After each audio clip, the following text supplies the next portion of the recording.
Pertanyaan pentingnya adalah, lantas mampukah aparat penegak hukum bisa memberantas dan menertibkan para preman ini? Untuk membahasnya sudah hadir di studio kami Komjen Pol Purnawirawan Ito Sumardi, merupakan Kabareskrim 2009 hingga 2011. Selamat petang Pak Ito. Selamat petang Mbak. Pak Ito, ini kan menjadi pertanyaan yang sangat-sangat penting ya. Sebenarnya apa yang menyebabkan aksi premanisme ini begitu menjamur dan bebas sekali di Indonesia? Ya, tentunya kita melihat premanisme ini dari hulu ke hilir ya. Kalau di hulunya itu kita harus bisa mencari akar permasalahannya apa. Kita identifikasi dulu. Kemudian setelah itu secara simultan tentunya kita melakukan penindakan, kita melakukan penegakan hukum. Setelah mereka dilakukan penindakan dan penegakan hukum, setelah mereka keluar dari lembaga pemasyarakatan, sekarang apa yang memberikan jaminan buat mereka untuk bisa hidup? Karena biasanya orang kalau sudah keluar dari lembaga pemasyarakatan itu sangat sulit bisa diterima di masyarakat, sangat sulit diterima untuk bekerja kembali. Nah, sementara mereka perlu hidup. Tidak menutup kemungkinan mereka akan kembali lagi melakukan baik secara individu maupun secara kelompok, membentuk kelompok baru. Nah, disinilah pentingnya adanya keterlibatan daripada lintas sektoral ya.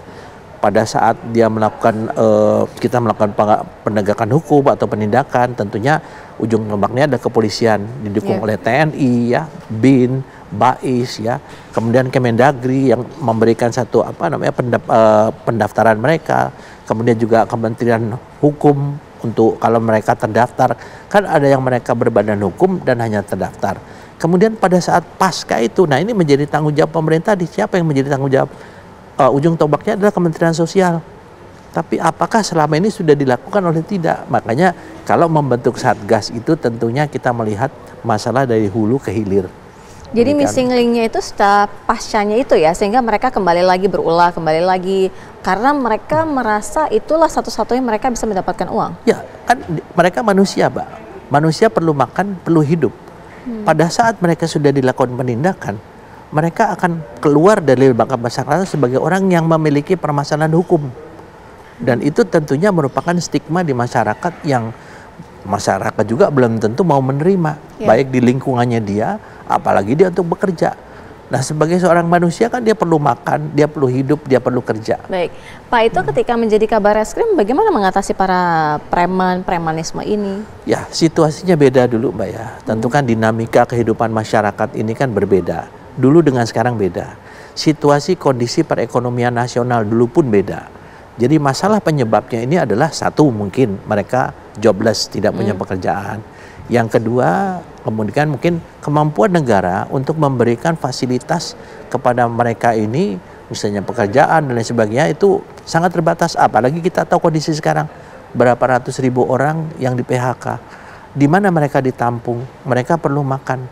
Akhirnya meskipun mereka tahu ada potensi hukum yang akan menimpa mereka, mereka dengan sangat terpaksa untuk survive ya. Namanya untuk survive itu mereka melakukan apapun meskipun itu melanggar hukum. Ya kalau ketahuan ya memang apes, kalau nggak ketahuan ya mungkin mereka akan melakukan terus. Nah kemudian caranya apa? Macam-macam. Ada dengan cara kekerasan, intimidasi, kemudian penganiayaan, menguasai lahan dan lain sebagainya. Yang ini sangat meresahkan masyarakat dan terutama iklim investasi. Ya, mereka dengan kelompok-kelompok itu mendeklar dengan segala macam atribut-atribut yang membuat mereka menjadi seolah-olah super power ya. Nah, mereka melakukan kegiatan itu yang membuat orang resah. Nah, di sini pemerintah kan harus hadir. Oleh karena itu, keprihatinan pemerintah direspon oleh pemerintah melalui penunjukan Bapak Menko Polkam ya untuk mengkoordinir Satgas anti preman, di mana Polri adalah merupakan salah satu bagiannya. Kemudian Mabes Polri menjabarkan kepada seluruh wilayah. Jadi, itu berfungsi dengan baik? Sangat selama ini sudah bagus ya. Hanya begini Mbak, kita juga harus melihat bahwa setiap kejahatan atau setiap tindakan premanisme itu tanpa ada informasi dari masyarakat, ini tentunya akan menyulitkan upaya untuk penegakan hukum. Jadi di sini peran dari masyarakat dengan memanfaatkan jalur atau sarana untuk pengaduan ya. yang sudah disiapkan ya apa 1110 atau mungkin 112 atau melalui program aplikasi kepolisian cuman harus dengan foto-foto ya. Bukti, kemudian juga kalau ada jati diri orang tersebut ya, kemudian lokasinya di mana, tempatnya, kemudian waktunya kapan terjadi. Nah, ini akan memudahkan dari anggota Satgas anti preman ini untuk bisa melakukan penindakan atau penanganan di lokasi yang memang menjadi tempat Pak itu. Ito, ini kan sudah seperti benang kusut ya, agak sulit sepertinya terurainya. Nah, mulainya dari mana? Timelinenya seperti apa? Ada juga kan kedok-kedok yang dipakai oleh preman ya, menggunakan ormas. Artinya kan ini sulit sekali gitu untuk diberantas secara total. Nah, tadi saya sampaikan, dibentuknya Satgas. Satgas itu kan satu lembaga yang sifatnya sementara, ya, tidak permanen. Satgas ini melibatkan semua lintas instansi. Nah, kita harus secara simultan membuat satu perencanaan. Perencanaan yang tadi saya sampaikan dari hulu ke hilir.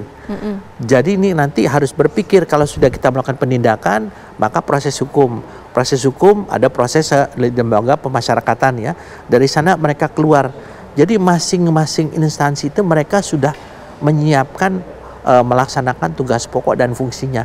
Contohnya misalnya, sekarang bagaimana organisasi preman ini harus dibubarkan. Ada undang-undangnya.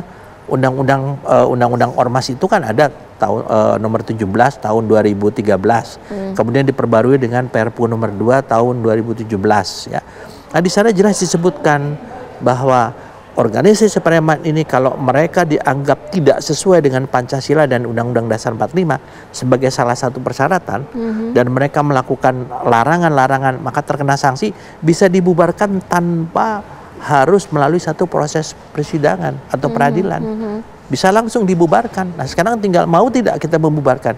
Kita lihat sekarang di media-media banyak beberapa organisasi preman. Tadi pertanyaan Pak Ito tuh mau tidak? Nah, jangan-jangan ini suburnya premanisme ini karena pembiaran itu? Ya, salah satu diantaranya kita tidak terlalu peduli dengan masalah itu. Nah, sekarang kan manakala kita sudah masuk tanda kutip darurat preman, tentunya pemerintah juga tidak bisa diam saja. Karena kan tugas sesuai dengan Undang-Undang Dasar 45, pemerintah itu harus memberikan rasa aman, nyaman kepada masyarakat ya.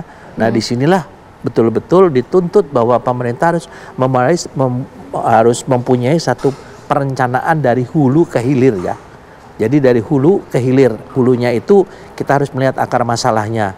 Kemudian hilirnya di mana mereka sudah selesai menjalankan permasalahan hukumnya, maka mereka harus bagaimana?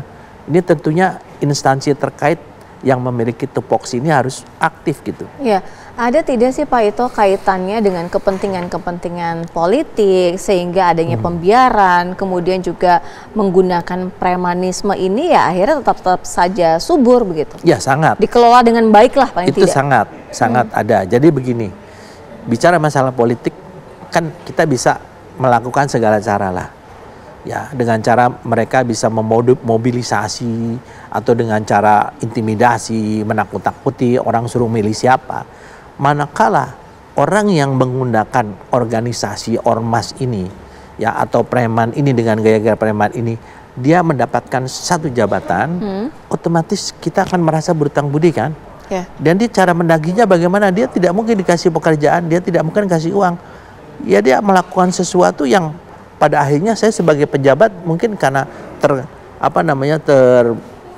terjerat dengan hutang budi kepada mereka, ya adalah istilahnya seperti pembiaran. Tapi ini kan juga kalau kita melihat secara holistik ya, komprehensif, maka tentunya ini tidak menjadi alasan bahwa selama ini mereka membantu kita, mereka mendukung kita. Setelah kita terpilih menjadi salah satu jabatan, maka kita harus melepaskan hutang budi itu, kita harus mau. Nah, sekarang kan di situ ada di atasnya lagi. Di sini adalah otoritas tertinggi di sini adalah Bapak Presiden. Makanya Bapak Presiden sudah memerintahkan Menko Polkam kita melakukan merespon ini tanpa toleransi. Nah, sekarang bisa dibuktikan kepada masyarakat. Tentunya kalau memang pemerintah ini dianggap tidak serius, ya masyarakat punya jalurnya melalui legislatif kan. Beliau bilang di DPR bisa memanggil RDP. Kenapa kok tidak efektif?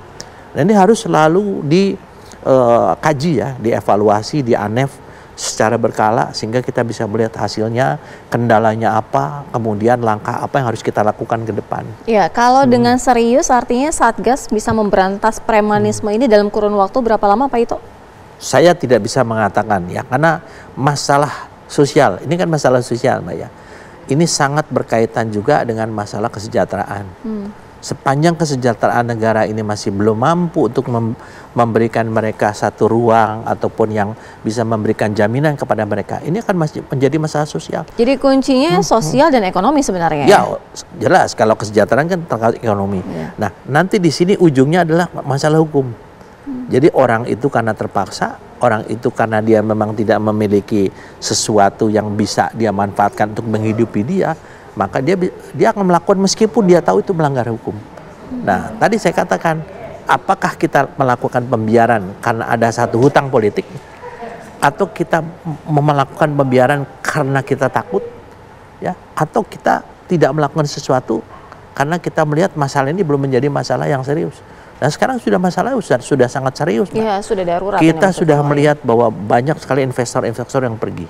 Kalau kita lihat di beberapa tayangan mungkin ya di media maupun media sosial, betapa orang dengan enaknya itu mengancam, ya, memalak, kemudian mereka menguasai lahan, ya, seolah-olah dia itu hukum. Jadi mereka ini menganggap mereka adalah sebagai hukum. Nah, negara kita negara hukum, kita punya aparat penegak hukum. Aparat penegak hukum harus menegakkan hukum kepada orang-orang yang memposisikan mereka sebagai hukum. Mereka kan misalnya menguasai satu wilayah, ya, sebetulnya kan harusnya ada keputusan pengadilan, ya. Saya juga baca lah berapa. Jadi kalau pengalaman saya, Mbak, dari mulai tahun 35 tahun di kepolisian, tentunya saya mengalami juga dulu tahun 80-an itu, waduh luar biasa dulu. Tapi bisa selesai semuanya.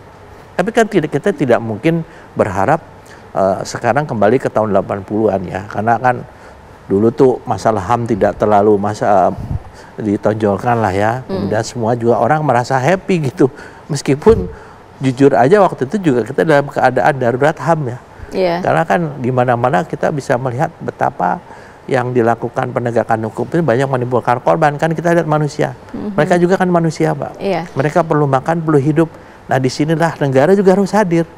Negara harus hadir dalam melindungi masyarakat dan melindungi iklim usaha, tapi negara juga harus hadir dalam memberikan kepada mereka bagaimana solusi supaya mereka setelah kembali ke masyarakat bisa diterima oleh masyarakat. Tadi kan Pak Ito kita sempat menyinggung ya bahwa ini ada kepentingan politik, ini sangat syarat dengan politis. Nah, artinya kalau seseorang yang berkuasa, kemudian nanti juga akan ada preman-preman tertentu yang tentunya berkuasa.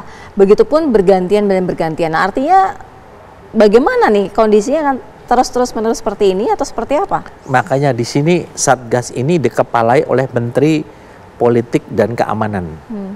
Ya, di sana melibatkan BIN, melibatkan TNI, melibatkan instansi lain, Kementerian Dalam Negeri, karena tidak menutup kemungkinan di antara mereka ini dikoordinir juga oleh oknum-oknum aparat. Yang tentunya ini kan kalau misalnya TNI, mereka sudah punya sistem hukum sendiri, mereka sudah punya aparat penegak hukumnya, misalnya melalui POM, polisi juga punya, dan tempat-tempat lain juga mesti ada. Nah, kita tentunya harus bekerja sama juga dengan kejaksaan. Kejaksaan ini juga tentunya harus dijaga, ya. Kenapa? Kalau namanya kejaksaan mengatasi permasalahan preman, tidak menutup kemungkinan jaksa-jaksanya mungkin diancam, kan. Kita tahu kalau organisasi ini mereka udah nekat, dan ya mohon maaf saya katakan bahwa banyak di antara tokoh-tokohnya itu adalah orang yang sudah terbiasa dengan masalah pelanggaran hukum. Tadi Pak Ito juga menyinggung ya bahwa ada oknum-oknum aparat yang juga terlibat ya, memelihara preman ya. Nah, artinya apa yang mereka dapatkan sebenarnya? Banyak, ya. Kalau misalnya katakan saya menjadi pembina satu ormas, ya, katakan terdaftar ataupun berbadan hukum, saya kan harus menghidupi ormas itu. Kalau kita tidak punya peluang, misalnya usaha, apa yang dilakukan? Ya, ormas itu akan melakukan apa? Ya, dia memalak, kemudian dia menetapkan pungli, kemudian juga bisa mengambil dari orang-orang, misalnya dari proyek dan lain sebagainya, untuk menghidupi ormas itu. Apa saya nggak dapat?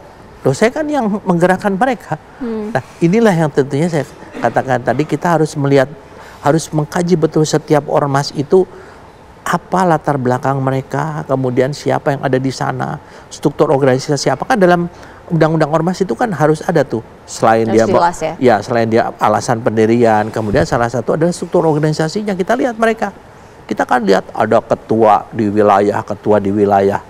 Nah, mereka tuh siapa sih? Nah, ini di mapping, di profiling. Ini adalah tugas daripada kepolisian, tugas dari BIN, tugas dari BAIS, kita profiling siapa orang ini. Nah, sehingga dari sana baru kita nanti akan bergeraknya melihat, karena kalau ibaratnya mobil jalan nih Mbak, kalau supirnya nggak dipegang kan mobilnya jalan terus gitu kan. Iya, harus ada kontrolnya ya. Ya, harus ada siapa pengendalinya. Nah, itu yang mungkin memerlukan satu profiling dan mapping daripada orang-orang yang ada di belakang daripada ormas itu. Iya. Pak Ito optimis kita bisa memberantas premanisme? Kita harus optimis. Karena di sini adalah kalau kita tidak optimis, maka masyarakat akan pesimis. Celaka negara kita. Baik, caranya seperti apa Pak Ito kalau dari Pak Ito? Ya, caranya satu, kerjasama ya. Jadi mutual cooperation ini yang pertama adalah kita harus memberikan jaminan rasa aman kepada masyarakat.